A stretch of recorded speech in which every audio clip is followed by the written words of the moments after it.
Attention spoilers ici, on parle de télévision. De la télé-réalité au JT de 13h en passant par les polars régionaux de France 3, 20 minutes. Et, surtout, l'incroyable équipe de rédaction de la rubrique Retro TV, composée d'une personne, scrute tout ce qui passe sur le petit écran. Mais si, vous savez, cette boîte qui anime et dont les jeunes se servent pour regarder YouTube. Chaque samedi, c'est donc ici que vous retrouverez nos coups de CR, ou pas, toutes les infos croustillantes et les indiscrétions de la semaine. Allez, on jette un coup d'œil à l'actuel. Le travail des journalistes des envois spéciaux se voit récompense. Jeudi, le programme de France de consacrer un reportage au témoignage de plusieurs femmes accusant l'ex-ministre Nicolas Hulot d'agressions sexuelles lors de faits datant de 1989 à 2001. 4 ans de travail ont été nécessaires aux équipes du magazine, qui a battu son record des audiences de la saison. Au total, 3,3 millions de téléspectateurs et téléspectatrices ont suivi l'émission, soit une part de marche de 16,6%. Après Thierry Ardisson, c'est au tour de Michel Drucker de rendre hommage aux personnalités de Sodi. Selon nos confrères du Parisien, l'animateur s'apprête à mettre en boîte des numéros spéciaux de Vivement Dimanche consacrent notamment à Georges Pernou, Jacques Martin, Christophe ou Annie Cordy. Lors de ces émissions un peu particulières, les proches des dauphins referont le fil de leur vie et raconteront leurs souvenirs. Volons de faire un bon mot? Véritable interrogation? On ne sait pas ce qui se passe dans la tête de Karine Le Marchand au moment du tournage de La France a un incroyable talent, mais il semblerait que l'animatrice ne connaisse pas vraiment Aya Nakamura. Lors de la 6e soirée des auditions diffusée mercredi sur M6, le duo Malikanto monte sur scène.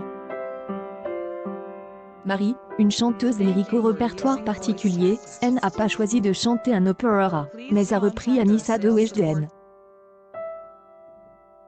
Jusqu'à elle est partie inventer des syllabes pour faire rire la galerie, alors que son nom de famille c'est Mfeyokurora. Arrives à dire Mfeyokurora mais pas Aya Nakamura. Bizarre Karine Movpic.tweeté.com /. J07 Trmomaa, c'est le truc, là. Najaka Majaranamana. Interroge l'animatrice en coulisses. Le mot des esprits a du mal à passer pour les internautes qui se souviennent encore de la bourde de Nikos lors des Energy Music Awards en 2018. Pendant la cérémonie, le présentateur avait annoncé sa venue en la nommant Aya Nakamura. Et pas encore l'heure des vacances scolaires pour les professeurs, que ce soit dans la réalité ou en fiction. La preuve, G-Star a repris cette semaine le chemin des studios de tournage pour y tourner de nouveaux épisodes du Remplaçant, la série dans laquelle il incarne un professeur de franquet.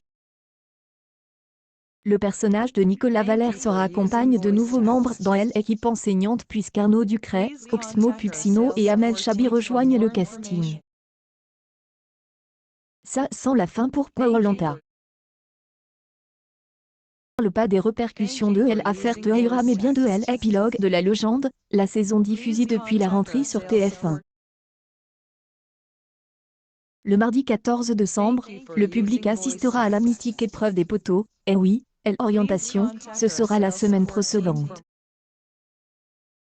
Lors de cette soirée en direct, un des aventuriers ou une des aventurières remportera un joli chèque de 100 000 €.